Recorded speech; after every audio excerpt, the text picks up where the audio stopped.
ELC550 English for Academic Writing Session of Cyberbullying in Malaysia. Who is presenting?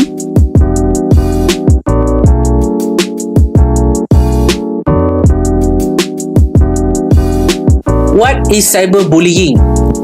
According to Willard NE 2006, cyberbullying is any act of cruelty to other cyber users by providing harmful material such as pornographic text, bad photos or bad videos, or using other means of social assault through an internet platform. The second definition of cyberbullying is according to Calvert et al. 2010. Cyberbullying is considerably related with the use of proactive aggression, justification of violence, experience to violence, and poorly felt peer society support.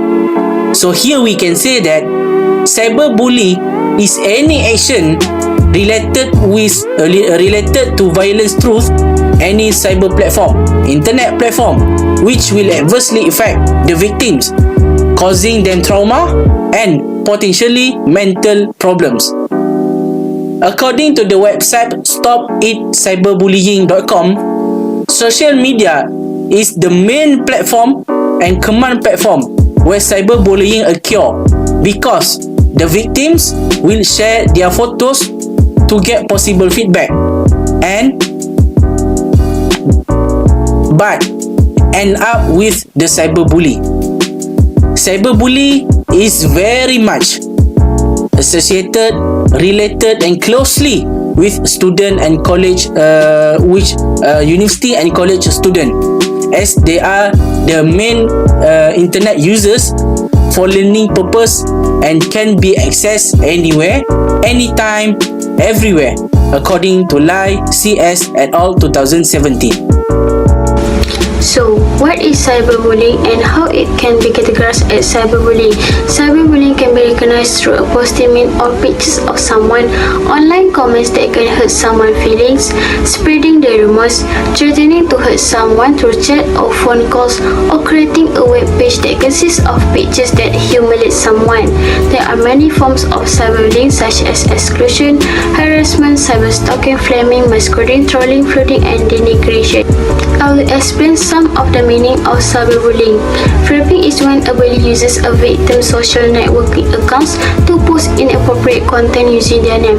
For example, someone may post racial or homophobic slurs through someone else's online profile to ruin their reputation. Masquerading is happening when a bully creates a made-up profile using a victim's personal information and pictures. There are some cases that occurred in Malaysia whereas it led to death. The first case is involved a 16-year-old teenager whereas she committed suicide right after her Instagram followers voted a poll that she should die instead of live. This incident occurred in Kuching, Sarawak. Previously, she posted a poll in her Instagram stories which is L for live and D for death. She committed suicide because the number of people votes for her die is more than live. There is another example happened in Penang, whereas an engineering student jumped from 17th floor after he left a suicide note in Facebook. His father said that his son is one of the cyberbullying victims. The victim was depressed by an article that has been posted online that tarnished his reputation and image online. From both cases, we can say that cyberbullying is dangerous, which it can lead to death if it not addressed properly. In the future, we can predict there will be more people become the cyberbullying victims.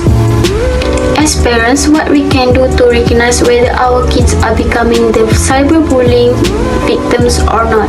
There are few signs that can be detected, such as the victims become nervous when receive messages, texts or emails from anyone. The victims also feel uneasy when they are being asked regarding their life in social media, loss of appetite, being secretive about their love from anyone, showing signs like indulging in self-destructive behavior such as skipping school. They also do not like social activity that involving many people and have no interest in either in sports or education. In addition, victims also perhaps having trouble in sleeping at night because they feel frustrated or anxiety right after going online through their social media accounts.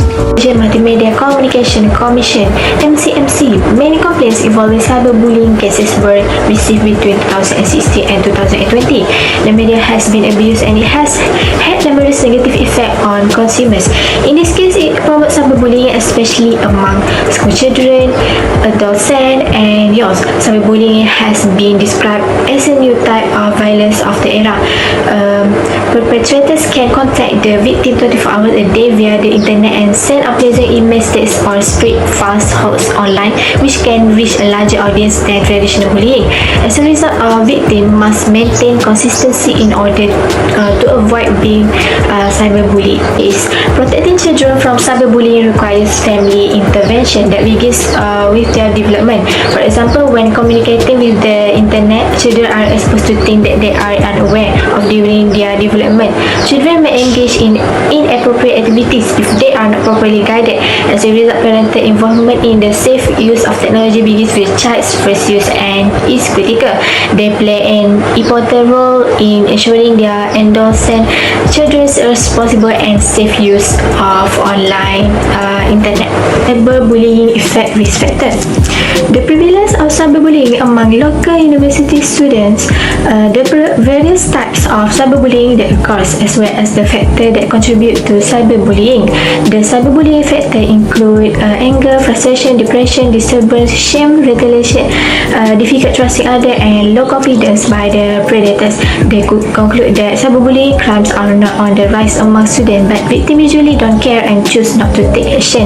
According to the article that I studied, the most common feelings after being bullied are retaliation, anger, all of which contribute to the factor of cyberbullying. However, it is discovered. 10. Build a model that affects cyberbullying behavior among university students. The build model implements social media use, cyber engagement, cyber harassment, cyber stalking, and cyberbullying.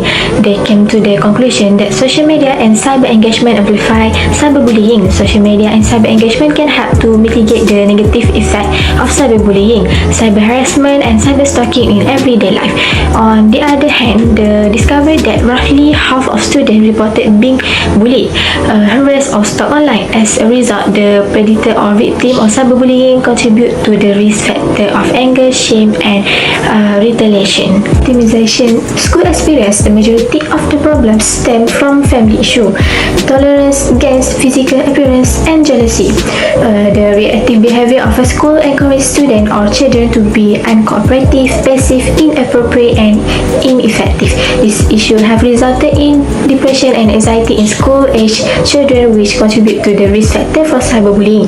The encouragement of cyberbullying has been influenced by loneliness, self-esteem, and empathy. Furthermore, the males outnumber females in cyberbullying. And the student who has social media issues of experience flaming and stalking type of cyberbullying with a result of the number of experience, thus emotional and psychological distress of a factor that contribute to the risk factor of cyberbullying. So the next is cyberbullying protective factor. Internet use pattern and offline bullying discovered that behavioral intervention and communication scheme must integrate with online social media experience and are primarily used in cyberbullying prevention. However, social sciences and support, parental involvement, mental health, and substance abuse are all excluded despite the fact that they exist in other studies. And then the recommendation includes school teachers, parents, and teenagers preparing to combat cyberbullying with communication skills, consultation, and law enforcement and other regulatory agencies to combat cyberbullying. So for the victims, recommended that cyberbullies obtain police reports, block those who cyberbully them, or confront their cyberbullies in person. From here, as a result, cyberbullying cases will improve and will decrease. Okay, basically the group that easily engage engage with the use of technology is a youth group. So from that we know the youth group have a high tendency to become a cyberbullying target. Okay, as we know, those who are at the age of 15 years old until 13 years old considered as a youth, and between that age it will involve the student. So based on the article that I choose, which is cyberbullying among the youth in Malaysia, it stated that cyberbullying are accused not just at home but also at school. So according to Calvete ETR 2010, it says that cyberbullying is linked to proactive aggression, justification for violence, exposure to violence, and lack of perceived social support from friends. Means that lack of communication and support from friends are the main factor that lead to cyberbullying happen. Lack of communication may lead someone to become a cyberbully because they don't have friends to share their problem, and they will feel that nobody want to become his or her friend. So this may lead someone to have a feeling of anger, resentment, jealousy, and so on towards the other person who have a friend and good relationships. Okay, not only that, the other reason why youth always become a cyberbully target because youth have easy and unrestricted access to internet.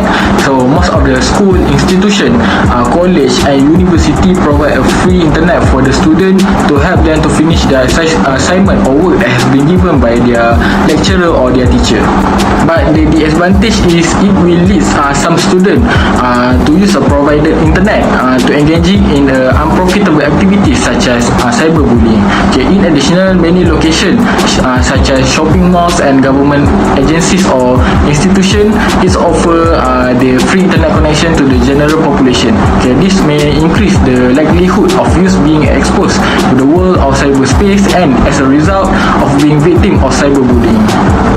Now we look into the second point, which is which gender between female and male have a high tendency to become a cyberbully target.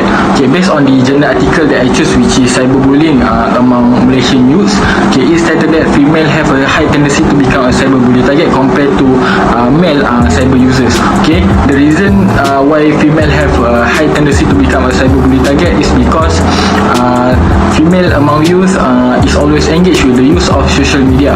Okay, for example, I took in the journal article also, it happened in Canada in 2012. Okay, 15 years old Amanda Todd who live in Canada committed suicide due to the cyberbullying. Okay, she was introduced to an anonymous person on Facebook who convinced her to flash her topless body to him. So a year later, the same person or individual, that unknown person sent her the photos which went viral and resulted in a barrage of bullying and teasing on the internet to the point where she could cope with the depression and any longer, and she eventually committed suicide. Okay, according to the Huffington Post, 10 November 2012. Sometimes cyberbullying may exist in many forms. Okay, cyber harassment is one of the forms of cyberbullying that are using a vulgar and sexual wording to communicate with others. Okay, according to Faber and Daily 2011. Okay, this type of cyberbullying is always will be faced by female cyber users. Okay, when we talk about harassment is the issues that can be related with female because lots of female nowadays face these issues. Okay, based on the current studies findings in this journal article, it shows that female cyber users are more likely to be cyberbullied than male cyber users in Malaysia because female tend to use more the social media. The term sexting refers to the act of sending sexual photograph to someone's phone or computer without their permission. Okay, not only that, based on the analysis, a total of 474 respondents, which is 54.2%, said they have been cyberbullied by getting unpleasant or sexual items from their victims. So from that we can see why female among youth tend to become a cyberbully target compared to male cyber user, just by looking at which type of cyberbully that respondent has been faced before. Okay, for overall conclusion, we can say that the main platform of cyberbullying that happen in Malaysia is on social media. Okay, because its use is not controlled, it will have a very bad effect on victim of cyberbullying, especially among students in Malaysia higher learning institution. Okay, there are several factors that can bring them to cyberbullying, influenced by loneliness, self-esteem and empathy. Okay, next, as a parent, okay, we need to monitor our children behavior and attitude every day and pay attention in their change behavior.